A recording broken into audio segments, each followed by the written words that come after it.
Hi, so I didn't do any videos all week until now. Well, I did one kind of short one, but I was with family over Christmas, went out of town, and just didn't think it was appropriate to work on long videos while I was with family. So I'm getting caught up now, and this one is going to be about Pavarotti. And I know people can say, oh, you're just jealous, or oh, you just have something for him. No, it's just every time one of his videos comes out, I just go, what in the F is he talking about? For some people, the internet's a great thing. Google's a great thing. Being able to have everything at your fingertips, wonderful. But for other people, having it at their fingertips tips is a walking disaster. They're a train wreck because they don't vet the information properly. So, with that said, let's get started. What I've done is I have deep dived Brent Kopacka going back several years. Now, one thing that I cannot find, and I've always had the assumption, I can't remember where I got it from, that Brent Kopacka spent time in Pennsylvania. I cannot find that. I can't find it anywhere. Okay, I'm giving props where props is due. Thank you, Jay, for finally admitting that Kopacka never lived in Pennsylvania. Now, unfortunately, before you came to this conclusion, you actually ran with it a few weeks back and claimed that he also worked as a security guard at DeSales with Koberger, which wasn't true. But baby steps. At least you're admitting now that you were wrong. The whole Pennsylvania thing came about from Drip Drop, and he showed a home that belongs to an elderly couple. Kopacka has never lived there with them. And you already know my feelings about Drip Drop. I think he's just trolling the web sleuths, the people like Pavarotti. So thank you for at least admitting you were wrong about that. Now, let's continue. And doing a little research on Jordan, he lives in Astoria, Oregon. So, that piques my interest anytime I can associate somebody with Oregon. So, I don't know that Kopacka ever lived in Astoria, Oregon, but if he lived there and they were best friends, I mean, logic would tell us that he is familiar with the area. You looked up the incorrect Jordan Baker. The one that was living with Kopacka has never lived in Astoria. Kopacka has never lived in Astoria. Jordan is from Tacoma. He moved to Pullman because his sister was going to school at WSU. He is now back over on the west side of the state. And also, he was not best friends with Kopacka. He was in a housing situation with Kopacka because they had put some of the people that were mentally unstable in the community together in a unit. So please vet things before you run with them. And that brings me to the investigation of my super sleuth, the Cherokee Rose. And she uncovered that Brent Kopacka lived in Kendrick, Idaho with a Miss Zagalo. Now, that happened sometime between 2018 and 2022. Well, your super sleuth has led you astray because Kopacka was listed with a P.O. box in Kendrick during the time frame of March 2021. That's it.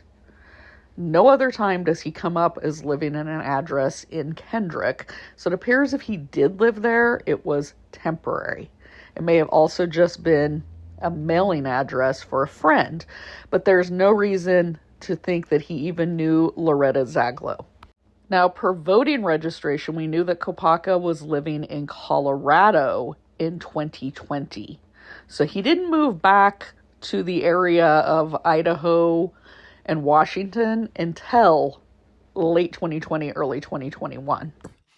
So we can assume that by living with Miss Zagalo for some time, that was Kopacka's girlfriend. Yeah, except we can't assume that because when I look at different sites, I come up with her living in Kendrick between 2011 and 2014.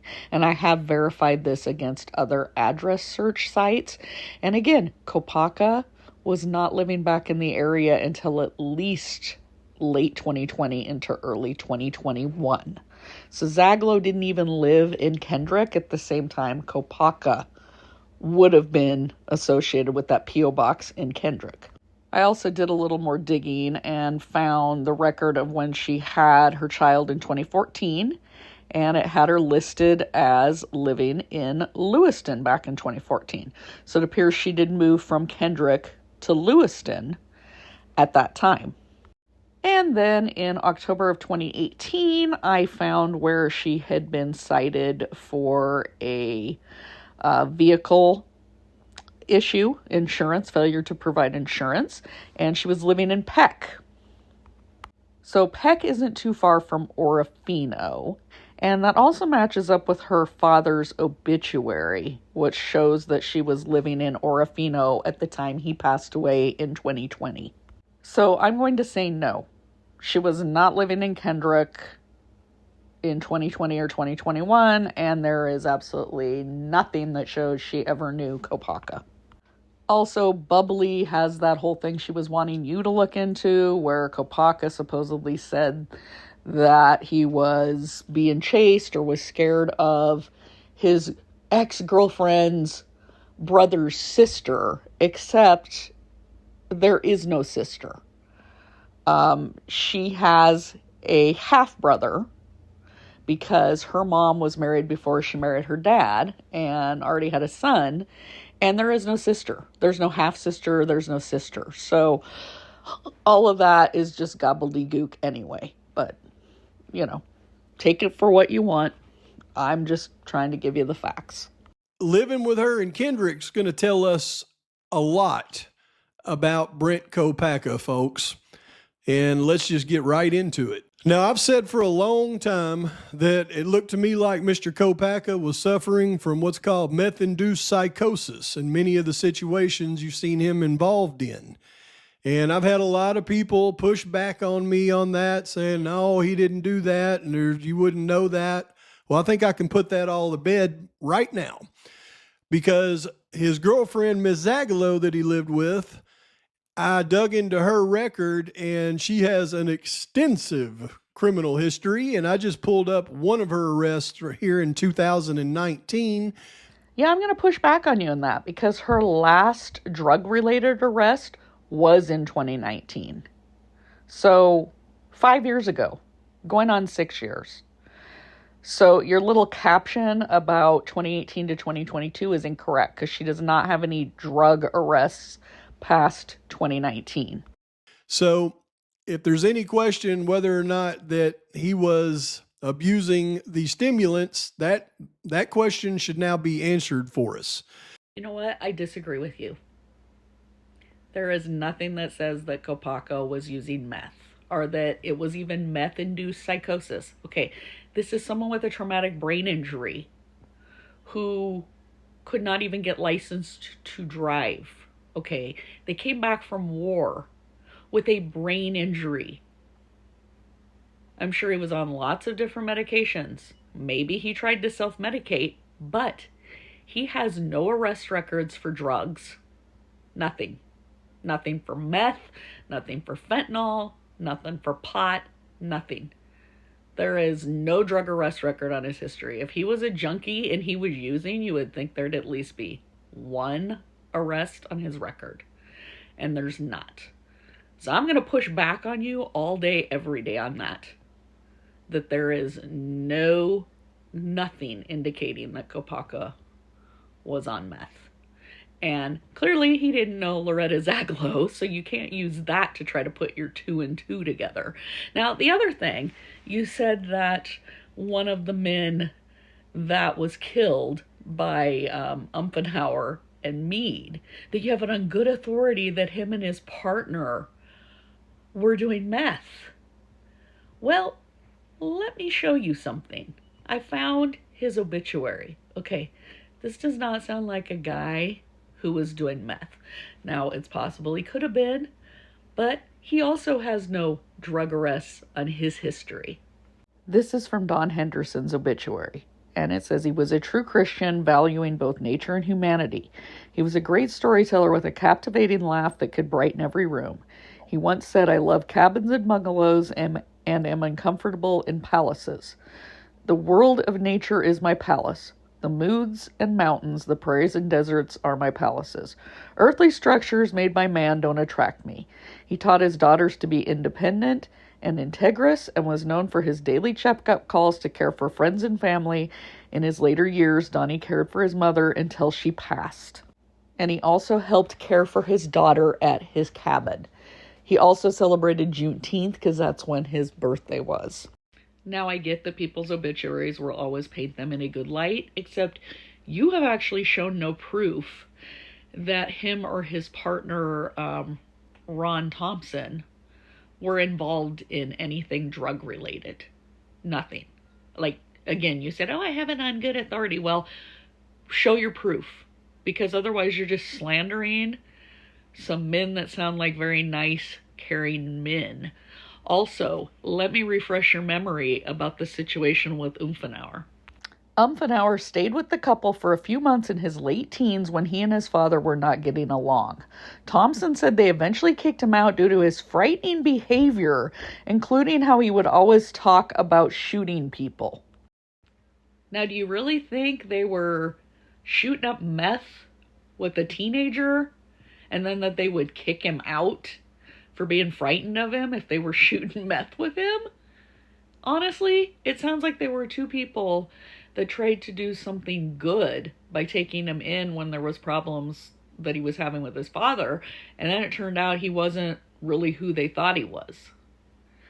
So I get that you want to connect all these dots that just don't exist, and that you're willing to just defame people, slander people in the process, but it's not cool, okay?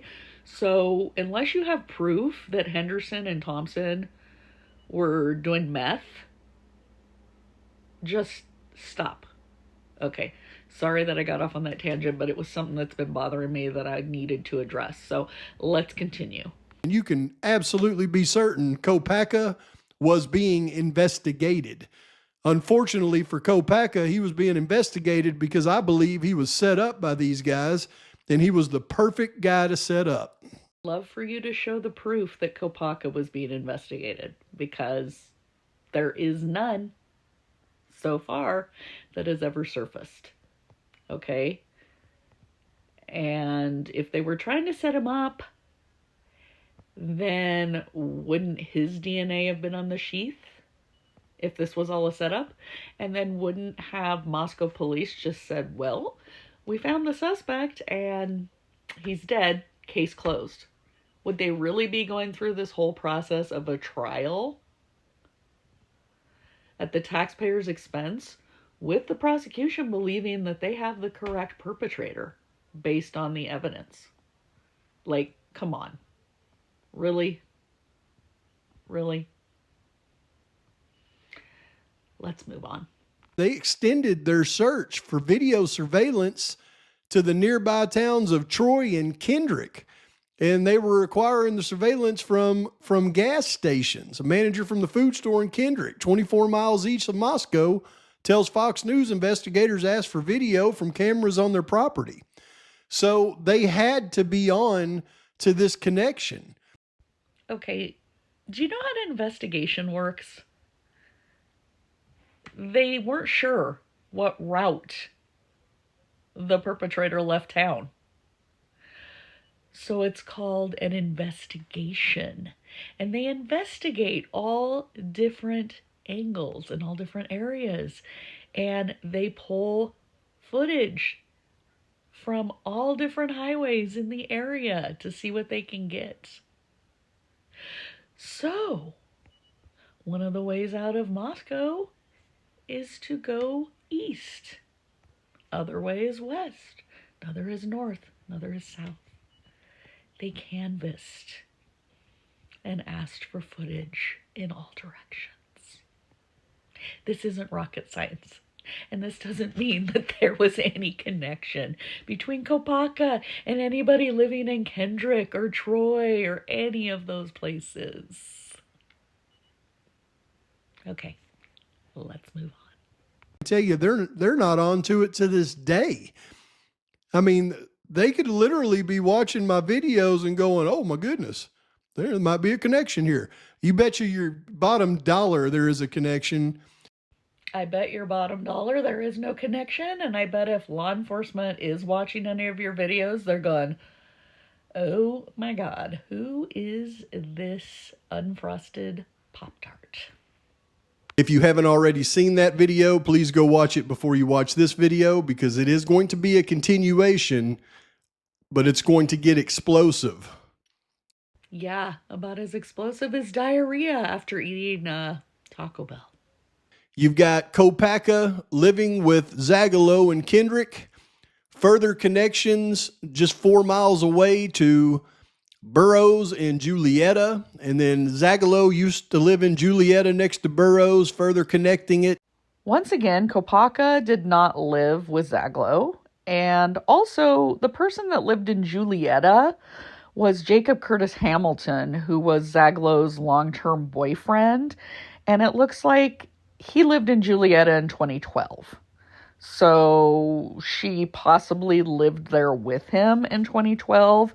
But when I find all of the birth records for their children, because they had 2 children together, they state that they lived in Lewiston. So I'm thinking that Julietta was a very short-term address. So to me, somebody living somewhere for a couple months does not mean that they knew Burroughs. Okay? Just, again, more dots that you have unsuccessfully not connected. Then we add a new character that I did not bring up in the last video, but that is Mr. Burroughs Jr., who I believe resided at his residence in Genesee around the time of the atrocity. Now, this would be an important point, especially for law enforcement when they're associating different things involved in this investigation and how their mindset is when they discover things. So this Michael Burroughs in Genesee is actually the son of a David Burroughs. He is not Michael Burroughs Jr. And I cannot find where he is related to the Michael Kachka, later Burroughs, because that was all based on his mom's, subsequent marriages. But I am not finding where Michael Burroughs in Genesee is related to the Michael Kachka Burroughs from Coeur d'Alene, who now lives in Florida. So definitely not Michael Burroughs Jr. And you trying to say that the police mindset should be on these things? No. The police mindset should be on where the evidence is taking them. And the evidence at the scene does not show that it involved any of these people that you are trying to claim are involved. Now, that's a part of the PCA that I rarely dive into. And when you think about it, these are events that took place the day after the atrocity. And all of that made it into the probable cause affidavit for some reason. Okay, so in that segment, he was talking about when Kohberger later on the same day goes down to Lewiston and Clarkston and goes to the Albertsons. It wasn't the next day. It was the same day. It was hours after the murders. Just wanted to clarify that because it definitely was not the next day. It was still on Sunday the 13th. And this is the next day following the atrocity. And then at the Albertsons grocery store right here, and you know that one of the people of interest, Mr. Thompson, lives less than 0.4 of a mile right here from Albertsons grocery store there in Clarkston. Now, you also know that less than a mile from him, the ex-girlfriend of your main suspect lives right here.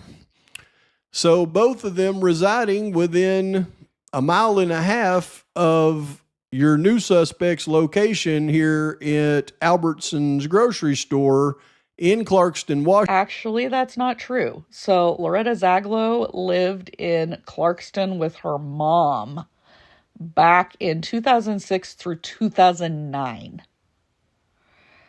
Again, all of the information I found from her from 2018 on is she's living in the Orofino area. She is not in Clarkston. Also, Ron Thompson has not lived in Clarkston for years, and he was definitely not living in Clarkston in 2022. This was from earlier this year after Don Henderson was murdered, and he says, I'm taking Butch, that's one of Don's dogs, home with me. I will have a hunting dog living with me in downtown Seattle. Okay? Now, let's look at a newspaper article when he talked about leaving Idaho.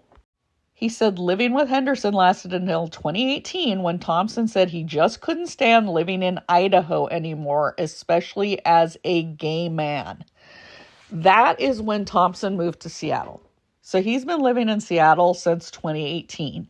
He was not in Clarkston in November of 2022. So your little map showing Zaglow and Thompson living near the Albertsons is incorrect. If you look way over here, here is Johnson, Idaho, like it says in the PCA.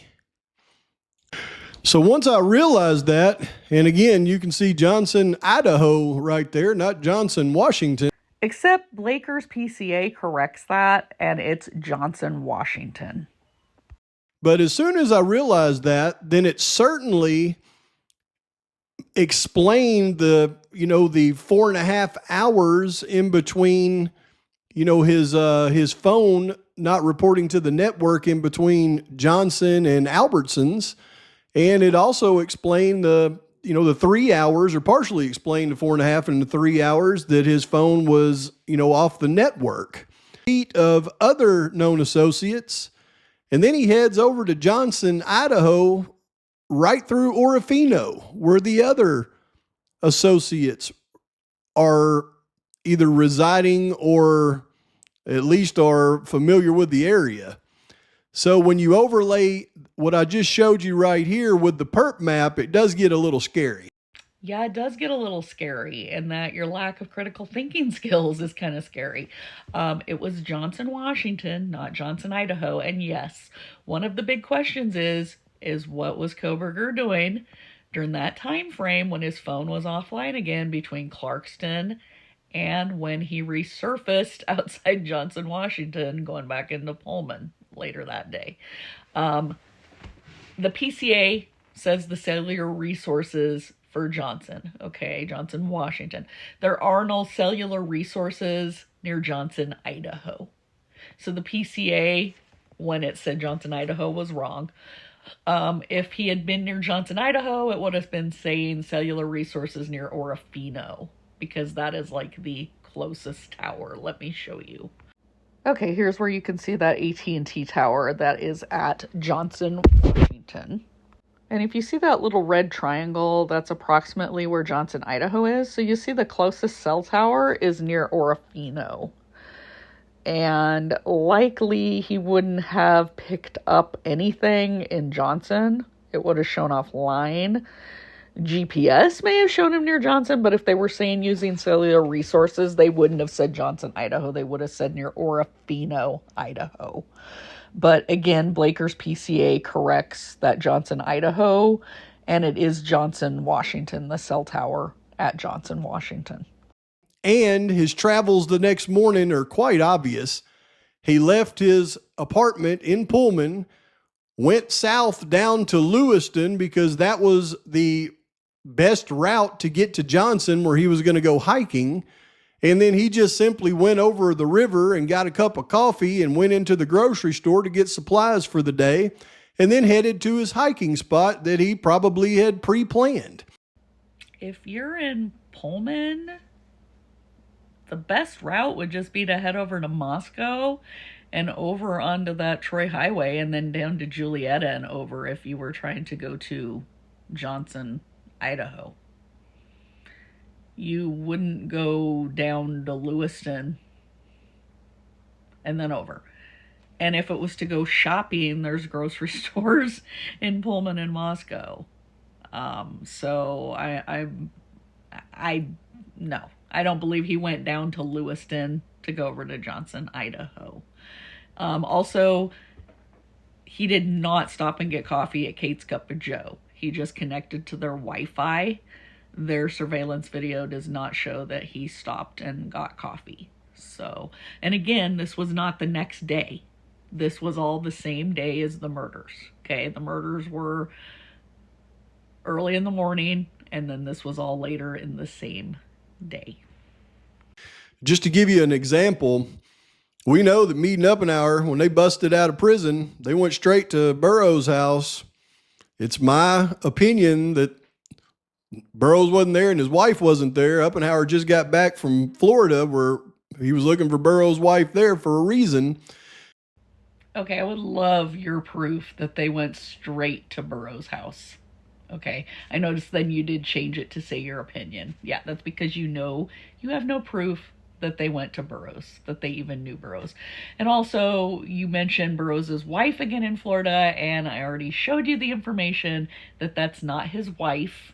That is his sister that he is living with down in Florida, his sister and her husband. Let's continue. Anyways, if anybody suggests that my investigation into this case is not producing results, It's not producing results. Believe me.